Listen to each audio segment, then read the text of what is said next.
받으신 줄로 믿습니다.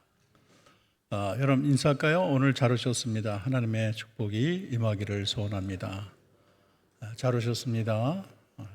방송으로 예배하는 여러분에게도 하나님 예배하신 복과 은혜가 넘치기를 주의 이름으로 축원합니다. 김성년 목사님의 국민일보 로뎀나무 기고 글에 이런 내용의 시가 있어서 매우 감동을 받았습니다. 제가 읽어드리겠습니다. 하늘에 계신 이라고 하지 말라. 세상 일에만 빠져 있으면서 우리라고 하지 말라. 너 혼자만 생각하고 살아가면서 아버지라고 하지 말라. 아들, 딸로 살지 않으면서 아버지 이름이 거룩히 여김을 받으라고 하지 마라. 자기 이름을 빛내기 위해 안간힘을 쓰면서 아버지의 나라가 임하라고 하지 말라. 물질 만능의 나라를 원하면서 아버지의 뜻을 하늘에서와 같이 땅에서도 이루라고 하지 말라. 내 뜻대로 되기를 기도하면서 오늘 일용할 양식을 달라고 하지 말라. 가난한 이를 본체만치 하면서 죄 지은 자를 사하여 준 것 같이 우리 죄를 사하여 달라고 하지 말라. 누구에겐가 앙심을 품고 있으면서 우리를 시험에 들게 말라고 하지 말라. 죄 지을 기회를 찾아다니면서 다만 악에서 구해 달라고 하지 말라. 악을 보고도 양심의 소리를 듣지 않으면서 아멘 하지 말라. 주님의 기도를 진정 나의 기도로 드리지 않으면서 우리 믿음의 생활에 대해서 또 예배에 대해서 많은 점을 시사하는 참 좋은 글, 참 감동을 받았습니다. 오늘 우리는 진정한 예배자가 되기 위해서 어떻게 해야 되는지, 진정한 예배가 무엇인지에 대해서 은혜를 나누는 시간을 가지겠습니다. 오늘 말라기는 나의 사자라는 뜻을 가지고 있습니다. 말라기는 바벨론 포로에서 예루살렘에 귀환한 지 100년이 지났어요. 그리고 그때는 학개 스가랴 사역으로 성전이 완공된 후 80년이 지났습니다. 학개 스가랴 선지자가 약속한 하나님의 영광은 유대 민족에 회복될 조짐이 보이지 않았습니다. 성전이 완공됐는데도 여전히 강대국 페르시아 밑에서 고통을 당하고 조공을 바치는 신세가 되었습니다.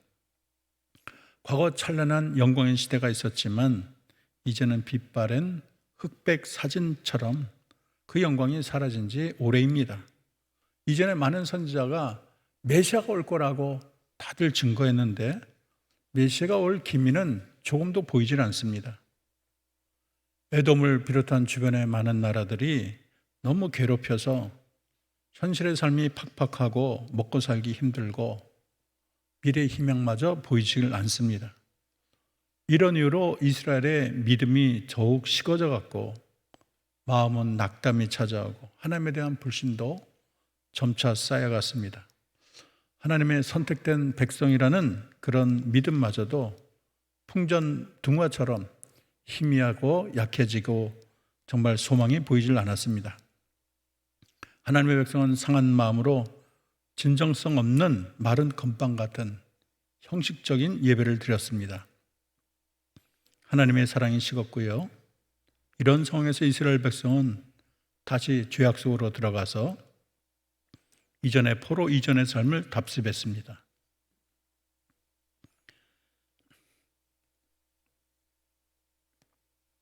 하나님은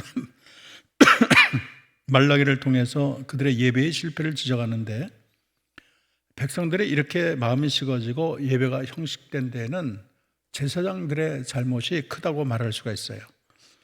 왜냐하면 그들에게 하나님을 향한 존경은 찾을래야 찾을 수가 없습니다. 말라기 1장 7절 8절에서 그들의 예배를 질타합니다. 다 같이 크게 읽겠습니다. 시작. 너희가 더러운 떡을 나의 제단에 드리고도 말하기를 우리가 어떻게 주를 더럽게 하였나이까 하는도다.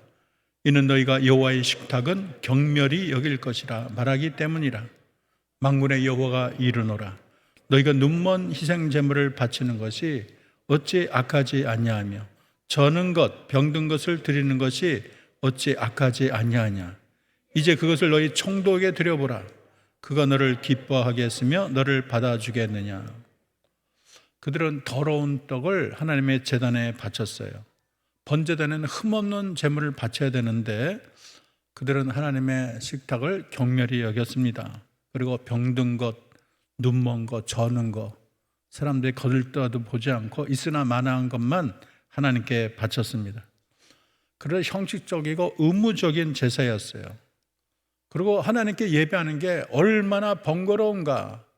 오히려 푸념을 하고 그렇게 고숨치고 심지어는 훔친 거, 남의 거 훔친 거, 저는 것, 병든 것을 가져다가 하나님께 제사를 드렸습니다. 그래서 하나님이 아주 마음속에 분노하셨어요. 10절을 보면 만군의 여호와가 이르노라 너희가 내 제단에 헛되이 불사르지 못하게 하기 위하여 너희 중에 성전문을 닫는 자가 있었으면 좋겠도다. 아니 성전문을 닫으면 좋겠다고 하나님이 말했어요. 그래서 코로나로 요즘에 성전문 닫은 게 하나님이 이런 섭섭함이 있지 않나 이런 생각이 드는 거예요. 내가 너희를 기뻐하지 않냐 하며 너희가 손으로 드리는 것은 받지도 아니하리라. 그렇게 말을 했어요. 유명한 설교학 교수님이 그렇게 성경 많이 읽었는데도 이런 구절이 있다는 걸 새삼 느끼고 깜짝 놀랐다는 거예요. 하나님이 성전문을 닫으면 좋겠다. 어떻게 이런 말씀까지 하셨냐. 마음의 상심이 크셨다는 거죠. 얼마나 속상하면 성전문을 닫을 때가 있었으면 좋겠다 한탄하시겠습니까? 여러분, 예배의 실패는 하나님의 마음을 굉장히 속상하게 하고 예배의 실패는 인생의 실패, 삶의 목적의 실패라고 말할 수가 있습니다.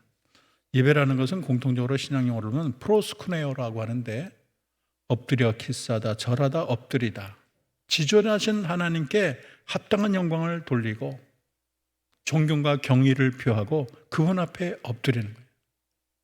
우리가 사랑하는 사람, 존경하는 사람 만나면 기쁘잖아요. 반갑게 맞이하는 것처럼 우리가 기쁨과 사랑과 존경으로 하나님을 맞이하는 것이 예배입니다. 우리 하나님은 참된 예배자를 찾고 계셔요. 예배는 특별한 것입니다. 예배는 우리가 하나님 앞에 나가는 거예요. 피조물이 창조주를 만나는 시간, 깨어지기 쉬운 질그릇 같고 잠깐 있다 없어지는 안개 같은 그런 존재가 크고 영원하고 전능하신 하나님을 만나는 시간입니다. 얼마나 크고 놀랐습니까? 온 세상을 지으신 창조주가 직접 찾아오시고 우리를 만나주시고 거룩한 입을 맞추는 시간이 예배인 것입니다. 주님이 기뻐하는 예배를 어떻게 드려야 될까요? 첫째는 다 같이 크게 읽어봅시다. 시작. 공경함과 경외함으로. 예배에서 가장 중요한 마음은 하나님을 사랑하고 경외하는 마음입니다. 말라기는 하나님을 우습게 여기는 이스라엘 백성의 제사를 질타했어요. 그들이 하나님께 더러운 떡을 나의 제단에 드렸다. 눈먼 희생 제물을 드렸다. 저는 것, 병든 것, 그런 것을 드렸다. 왜 그런 것을 드렸을까요? 제물도 문제지만 그들의 마음의 문제예요.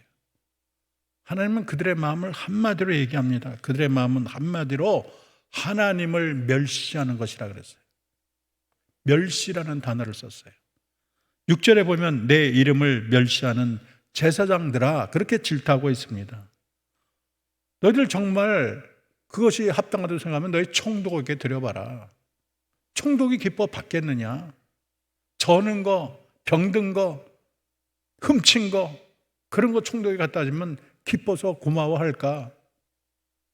총독도 싫어하고 총독도 안색을 찌푸릴 텐데 하물며 온 세상을 지으신 하나님이야 더 말할 필요가 무엇이 있냐? 하나님이 그렇게 말을 하는 거예요.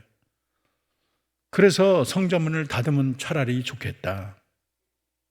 그들을 통해 제사를 받지 않으셔도 하나님은 해 뜨는 데부터 해 지는 데까지 온 세상에 우리 하나님이 높아질 것이다. 그렇게 선언하고 계시는 거예요. 우리가 하나님을 예배할 때 지극히 경외하는 마음으로 나가야 됩니다. 여러분, 경외라는 것은 공경함과 두려움의 합성어가 경외예요. 우리가 하나님을 공경할 줄 알아야 돼요. 오늘 본문에 봤더니 이렇게 돼 있어요. 다시 읽어보겠습니다. 나 만군의 시작. 나 만군의 여호와가 너에게 이르기를 아들은 그 아버지를 종은 그 주인을 공경하나니 내가 아버지일 텐데 나를 공경함이 어디 있느냐. 내가 주인일진데 나를 두려워함이 어디 있느냐. 여기 보면 공경함, 두려워함이 없다고, 한마디로 경외함이 없다고 말을 하고 있는 거예요. 우리는 마음과 정성을 다해서 하나님을 사랑하고 하나님을 존경하는 게 중요해요. 그리고 이 두려움은 형벌 차원의 두려움이 아니고 하나님의 거룩한 인격에 대한 두려움이에요. 이 두려움은 성화를 촉진하는데 중요한 요소가 됩니다. 오늘날 감성 위주의 예배가 된 오늘 시절에 이것이 중요해요. 그래서 거룩한 두려움을 가지고 남은 삶을 하나님을 예배해야 됩니다. 너무 하나님의 사랑만 생각하면 죄 지어도 괜찮아, 다 용서해 주니까, 하나님과 나랑 어떤 사이인데 다 봐줘, 이러면 안 되는 거예요. 아무리 내가 하나님의 사랑 가운데 있고 미래를 속삭여도 죄가 있을 때는, 죄를 자리에 있을 때는 두려워할 줄 알아야 돼요.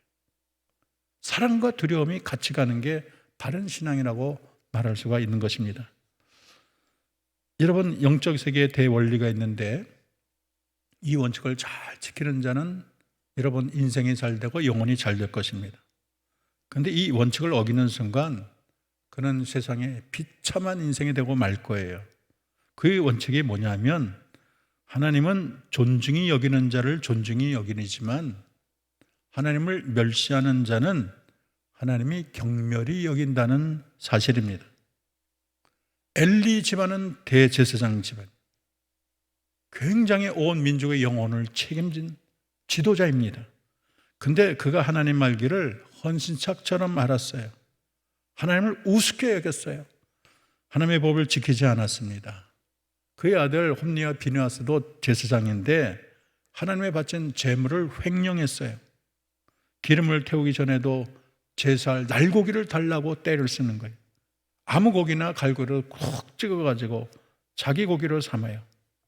사환이 말리면 억지로 강탈해 갑니다. 그래서 성경은 사무엘상 2장 17절에 이렇게 말을 하고 있어요. 이 소년들의 죄가 여호와 앞에 심히 크면 그들이 여호와의 제사를 어떻게 했다고요? 멸시함이라 그랬어요. 그들은 회막문의 수종드는 여인과 간음을 했어요. 하나님을 능멸하고 정의의 하나님, 공의의 하나님을 아주 우습게 생각했어요. 그랬더니 그들의 말로가 비참하기 짝이 없었습니다. 블레셋과 전쟁 때 홈니와 비느하스가 한날에 죽었어요. 법궤는 빼앗겼어요. 98세 난 엘리가 법궤가 빼앗겼다. 두 아들이 죽었다는 얘기를 듣고 충격을 받고 의자에서 넘어져 목이 부러져 죽고 말았습니다. 그리고 그 전쟁에서 죽은 비느하스의 아내는 아이를 낳다가 죽었는데 그 아들이 이가봇인데 그 이름의 뜻이 영광이 이스라엘에게서 떠났다, 그런 이름을 썼습니다. 얼마나 무서운가요? 우리가 하나님을 존경하고 두려워할 줄 알아야 되겠습니다. 여러분의 예배를 돌아보시기 바랍니다. 여러분은 사랑과 경외함으로 하나님을 예배하고 있습니까? 거룩하고 전능하신 하나님 앞에 선다는 것이 무엇인가를 느끼고 있나요? 예배를 번거롭게, 가볍게, 우습게 해도 그만 안 해도 그만 그렇게 여기는 자는 없나요? 우리가 하나님 두려워할 줄 알아야 되겠습니다. 하나님을 존대하는 자는 하나님도 그 영혼을 존중하지만 하나님을 멸시하는 자는 하나님도 그 영혼을 멸시할 것입니다. 우리가 마음속 깊이 하나님을 우러러보고 존경할 줄 알아야 되겠습니다. 한 번은 어떤 청년이 자기 할머니를 추억하면서 쓴 글이 있는데 굉장히 우리가 좀 눈여겨볼 대목이었어요. 청년이 어린 시절에 몰랐는데 나이가 들고 성숙해 가면서 천국에 있는 할머니의 옛 모습이 새록새록 생각이 나는 거예요. 그 청년이 고백을 합니다. 할머니 예배 준비 모습이 너무 인상 깊다는 거예요. 할머니는 토요일이 되면은 갖고 계신 중에 가장 좋은 옷을 세택하고 다려놓았다고 합니다. 그리고 헌금한 지폐를 물을 죽여가며 인두로 잘 다렸다는 거예요. 모습이 하도 이상하고 번거로워 보여서 아니 왜 그렇게 하시냐고, 그렇게 뭐 돈을 그렇게 인두로 다 옷을 그렇게 새롭게 늘 하시냐고 그랬더니 오히려 그렇게 질문하는 손자를 이상하게 바라보면서 얘야 대통령을 만나러 간다고 생각해봐라. 얼마나 준비하고 야단법석을 떨겠니? 하물며 하나님을 만나 예배가 가는데 아무 준비 없이 대충 갈 수 있느냐? 그랬다는 거예요. 이 할머니처럼 우리가 뭐 돈을 그렇게 대림으로 데리고 그걸 말하는 게 아니에요. 이 할머니가 하나님을 그렇게 공경하고 마음과 정성을 다해 예배하는 그 마음 자세가 얼마나 훌륭하냐 이것입니다. 사무엘상 2장 30절 말합니다. 우리 다 같이 크게 읽어보겠습니다. 시작. 이제 나 여호와가 말하노니 나를 존중히 여기는 자를 내가 존중히 여기고 나를 멸시하는 자를 내가 경멸하리라. 두 번째 원리는 영과 진리로 예배하는 것이 중요합니다. 예수님은 사마리아 여인과 대화를 하면서 참된 예배에 대해서 가르쳐 줍니다. 요한복음 4장 23절 24절 우리 큰 목소리로 읽겠습니다. 시작. 아버지께 참되게 예배하는 자들은 영과 진리로 예배할 때가 오나니 곧 이때라. 아버지께서는 자기에게 이렇게 예배하는 자들을 찾으시느니라. 하나님은 영이시니 예배하는 자가 영과 진리로 예배할지니라. 귀가 따갑게 많이 들었던 이야기입니다. 예배의 본질은 성령님 안에서 드리는 것, 영으로 드리는 걸 말을 하고 있어요. 물론 매주에 멋진 음악이나 잘 짜여진 예배 프로그램 중요하죠. 쾌적한 예배 공간, 냉난방, 훌륭한 사운드 시스템 다 중요합니다. 그러나 더 중요한 것은 성령님이에요. 우리가 성령의 인도를 받아야 됩니다. 그래서 예배 순서에 성령님을 그렇게 부르는 순서가 그렇게 초대교회는 그런 순서가 있었어요. 우리가 성령의 인도를 받아서 성령이 계셔서 우리 마음을 준비하고 예배를 하나님의 뜻에 맞게 북돋아야 됩니다.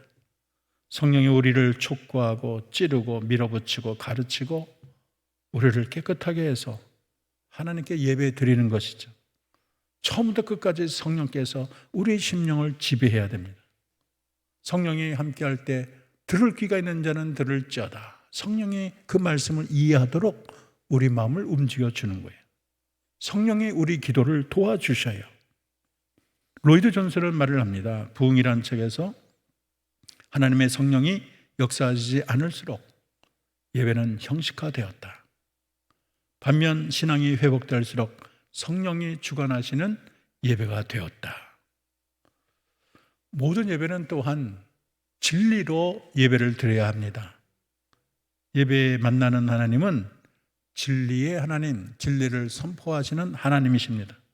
영과 진리는 같이 가야 되는 거예요. 말씀에 붙들리지 않고 성령 체험, 그거는 바람직한 현상이 아니에요. 성령 체험을 한다면 하나님의 진리와 같이 가는 게 중요합니다. 참된 예배는 말씀에 의해 느낀 단순한 감정보다 과연 진리이신 하나님이 어떤 분이신지, 그분의 행하신 일이 무엇인지, 나를 향한 하나님의 뜻이 무엇인지, 이 하나님의 총체적인 진리를 잘 아는 게 중요한 것입니다. 아무리 뜨겁고 요란하고 아무리 대단하고, 여러분 그래도 진리가 없으면 아무 소용이 없어요. 이단들 보세요. 얼마나 요란합니까? 퍼포먼스 얼마나 열심히 잘하나요? 깜짝 놀랄 만큼 얼마나 공연을 잘하는지 몰라요. 분위기가 얼마나 좋은지 몰라요. 또 헌금을 얼마나 많이 하는지 몰라요. 그러나 거긴 진리가 없어요.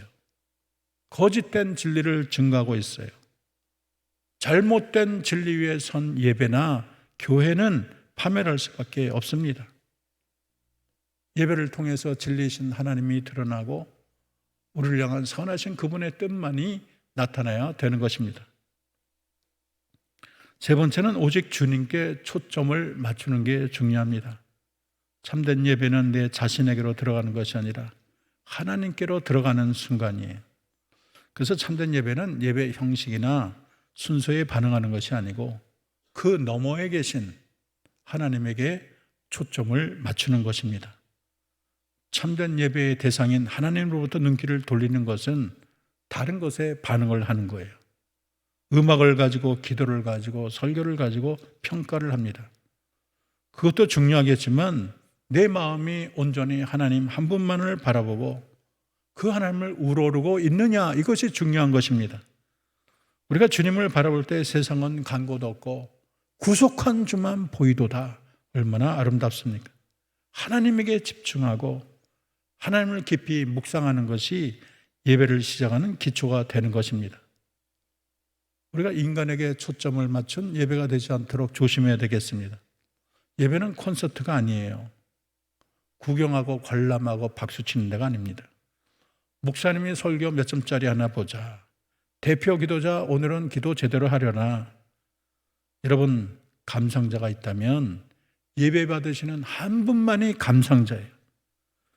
그래서 여러분, 우리 예배가 궁극적으로 하나님을 높이고 하나님을 바라보고 하나님을 흠모하고 하나님을 아는데 최선을 다해야 되겠습니다.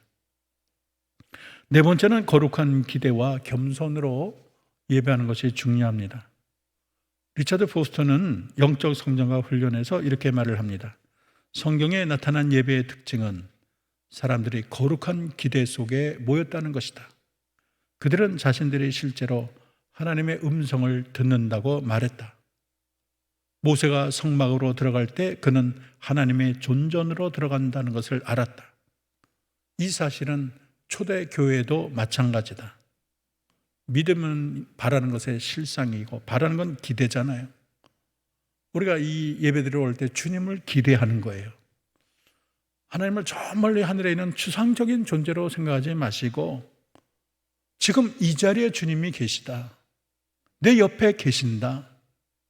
우리 주님이 나의 기도를 들으신다. 우리 예배를 받으신다. 이 주님이 실제로 나와 함께 한다는 현장감을 가지고 예배하는 것이 중요한 것입니다. 마태복음 18장 20절, 두세 사람이 내 이름으로 모인 곳에 나도 어디에 있다? 그들 중에 있느니라. 지금 이 자리에 주님이 여러분 예배를 지금 보시는 줄로 믿습니다. 찬송과 기도에 응답하시는 줄로 믿습니다. 여러분이 간절히 하나님을 찾을 때 기도에 응답하시고 상을 주실 줄로 믿습니다.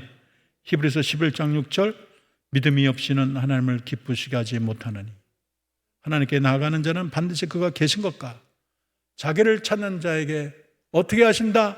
상 주시는 심을 믿어야 할지니라. 거룩한 기대로 하나님 앞에 나갈 때 가장 필수적인 자세는 겸손이에요. 경배의 절정은 겸손입니다. 하나님 앞에 나는 아무것도 아닌 무가치한 존재임을 인식해야 돼요. 하나님 앞에서 내가 주님을 위해서 얼마나 섬긴 줄 아세요? 내가 주를 위해서 이런 일을 했어요? 교만 떨면 안 돼요. 나는 죄인입니다. 부족합니다. 가슴을 치며 우는 때 하나님이 그의 예배를 들으시는 것입니다. 우리 천국의 예배를 보면 24장로가 하나님께 예배를 드리는데 멋진 표현이 나와요. 그들의 면류관을 벗어서 하나님께 던져요. 그는 자신들의 겸손을 표현한 것입니다. 계시록 4장 9절 11절, 24장로들이 보좌에 앉으신 이 앞에 엎드려 세세토록 살아계신 이에게 경배하고 자기 관을 보좌 앞에 드리며 이르되 우리 주 하나님이여 영광과 존귀와 권능을 받으시는 것이 합당하오니 주께서 만물을 지으신지라. 만물이 주의 뜻대로 있었고 또 지으심을 받았나이다 하더라. 천국에서 하나님 앞에 있는 24장로도 하나님 한 분만을 높이고 그 앞에 겸손히 엎드리는 것을 바라야 되겠습니다. 온전한 예배의 결과가 무엇일까요? 첫째는 하나님께서 영광을 받으십니다. 시편 50편 23절 다 같이 읽겠습니다. 시작. 감사로 제사를 드리는 자가 나를 영화롭게 하나니 그의 행위를 옳게 하는 자에게 내가 하나님의 구원을 보이리라. 여러분, 주님을 온전한 마음으로 예배할 때 치유와 회복의 역사가 나타날 줄로 믿습니다. 하나님께 영과 진리로 예배하는 자에게는 치유의 역사가 나타나는 거예요. 어릴 때부터 걷지 못했던 38년 병자가 예수님을 만날 때 고침을 받고 벌떡 일어났어요. 지금도 주님은 이 회중을 거느시면서 하나님 내 병 고쳐주세요. 간절히 기도하는 자에게 다가가서 머리에 손을 얹고 너희 병이 치유될지어다 말씀하는 줄로 믿습니다. 우리가 하나님을 진정으로 예배하면 삶의 형통이 옵니다. 여러분, 예배의 승리가 인생의 승리예요. 예배에 성공하면 인생에서 승리하는 것입니다. 하나님이 애굽의 압제하는 자기 백성을 구원하기 위해서 모세를 보내지요. 모세가 바로왕 앞에 서서 한 말이 뭔지 아십니까? 출애굽기 9장 1절에 보면 자기 백성을 구원해야 될 이유를 분명히 말을 하세요. 이렇게 말을 합니다. 여호와께서 모세에게 이르시되 바로에게 들어가서 그에게 이르라. 히브리 사람의 하나님 여호와께서 말씀하기를 내 백성을 보내라. 그들이 나를 섬길 것이니라. 노예 압제에 있는 백성이 하나님을 섬기는 그것이 이유이기 때문에 그 목적을 위해서 해방이 되어야 된다는 거예요. 그러니까 내 자녀들을 더 이상 가두지 말라. 압제하지 말라. 나를 예배할 자들이야. 섬길 자야. 네가 가운데 끼어들지 마. 명령하는 분이 우리 하나님이 되는 것입니다. 그래서 10가지 재앙을 내려서라도 하나님은 자기 백성을 통해서 예배를 받으시는 것입니다. 더 나아가 예배는 우리 존재의 목적이에요. 이사야 40장 21절 다 같이 읽어보겠습니다. 시작. 이 백성은 내가 나를 위하여 지었나니 나를 찬송하게 하려 함이라. 하나님을 찬송하라고 여러분을 흙에서 인간으로 만드셨어요. 그런데 피아노가 소리를 내지 않으면 무슨 짝에 쓸모가 있을까요? 자동차 1억 주고 샀는데 가지를 않아. 무슨 소용이 있을까요? 아무리 모양이 멋있으면 뭐합니까? 그 안에 무슨 음악이 너무나 아무리 듣기 좋으면 뭐합니까? 자동차는 안 가면 끝나는 거예요. 마찬가지로 우리는 하나님을 찬송하기 위해 지었는데 하나님을 찬송할 줄 모르고 예배하기를 싫어한다면 그 인간은 쓸모가 없는 거예요. 에베소 1장 6절 이는 그의 사랑하신 자 안에서 우리에게 거저 주시는 바 은혜의 영광을 찬미하게 하려 하심이라. 우리가 예배를 하찮게 여겨서는 안 돼요. 해도 그만 안 해도 그만 아니에요. 어떤 사람이 자기의 천국 가는 사다리를 봤는데 군데군데 이게 빠졌더래요. 그거 타고 올라가야 되는데 왜 그러냐 그랬더니 예배를 빼먹어서 그 사다리에 하나가 빠졌다는 거예요. 하나님이 예배를 귀하게 여기는 자를 반드시 축복하십니다. 아브라함은 진심으로 하나님을 예배하고 찬송했어요. 가는 곳마다 제물을 하나님께 바쳤습니다. 아브라함의 우선순위 1위는 하나님을 예배하는 거였어요. 이삭도 야곱도 예배 중심의 삶을 살았습니다. 여러분, 야곱은 광야에서 돌단을 쌓아서 하나님께 영광을 돌렸습니다. 하나님은 예배를 좋아하는 자에게 형통의 길을 준비하십니다. 다윗도 예배를 얼마나 좋아했는지 수많은 찬송시를 지었습니다. 4,000명이나 되는 대규모 합창단과 합주단을 조직하고 그들을 전문적으로 인도하는 사람만 288명을 뒀어요. 아니, 나라가 먹고 살기 바쁘고 나라 지키기 바쁜데 그냥 하나님 예배하고 무슨 찬양하고 이런데 그렇게 몇천 명을 둬. 이상한 사람이 날 줄 모르지만 다윗은 달랐어요. 이 세상 다 줘도 예배와는 바꿀 수 없다는 거예요. 그랬더니 다윗이 가는 곳마다 승리를 주셨어요. 가는 곳마다 함께 했어요. 최고의 황금 시대를 구가했습니다. 그의 아들 솔로몬은 1,000번제를 드리자 하나님이 꿈에 나타나서 내가 너에게 무엇을 줄고 너 원하는 대로 구하라. 백지수표를 주셨어요. 지혜를 원한다 그럴 때 지혜를 주시고 부귀와 영화까지 주셨습니다. 하나님을 존중하고 예배하기를 좋아하는 자는 그의 인생길에 하늘의 금과 보석이 쏟아질 줄로 믿습니다. 이제 말을 맺습니다. 칼바르트 신학자는 이렇게 말했습니다. 우리 다 같이 크게 읽어보겠습니다. 시작. 예배는 가장 중요한 것이요 가장 긴급한 것이고 가장 영광스러운 일이다. 인생에 중요한 거 많고 돈 버는 거 중요하죠. 자식 기르는 거 중요하죠. 먹고 사는 게 중요하지만 그러나 영혼의 입장에서 보면 가장 중요한 것은 하나님을 예배하는 것입니다. 이 세상을 지으신 하나님, 나를 지으신 하나님, 그분을 예배하는 것이 내 인생의 최고의 목표라는 걸 잊어서는 안 되겠습니다. 여러분이 온전한 예배를 드리면 여러분의 영혼이 살고 육체가 살게 될 것입니다. 예배하는 자에게 말로 다 할 수 없는 은혜와 복이 쏟아질 줄로 믿습니다. 하나님은 진정으로 예배하는 자를 크게 들어 쓰십니다. 나 자신을 돌아봅시다. 하나님의 처음 사랑이 식지는 않았나? 형식적이고 의무적인 그런 신앙생활을 하고 있지는 않나? 하나님에 대한 사랑이 냉소적으로 바뀌고 나 자신의 죄를 보지 못하고 공경하지 않고 두렵워하지 않고 내 욕심을 따라 세상의 죄악으로 빠지는 나는 아닌가 돌아봐야 되겠습니다. 여러분, 하나님을 존중하는 자 되기를 바랍니다. 여러분의 삶에 하나님이 제일이 되기를 원합니다. 예배하는 것이 내 인생의 목표라고 여러분 고백하기를 바랍니다. 예배의 승리가 우리 모두의 영원한 승리가 될 줄로 믿습니다. 기도하겠습니다. 하나님, 예배의 승리가 인생의 승리입니다. 은혜롭고 자비로우신 하나님을 우리 모두 공경함과 두려움으로 영과 진리로 예배하게 하옵소서. 오직 하나님 한 분에게만 초점을 맞추고 거룩한 기대와 겸손으로 주 앞에 나가게 하옵소서. 우리 모두 진정한 예배자가 되어 하나님을 영화롭게 하며 치유와 회복의 은혜를 누리고 형통한 삶의 주인공이 되게 하옵소서. 예수님의 이름으로 기도합니다. 아멘.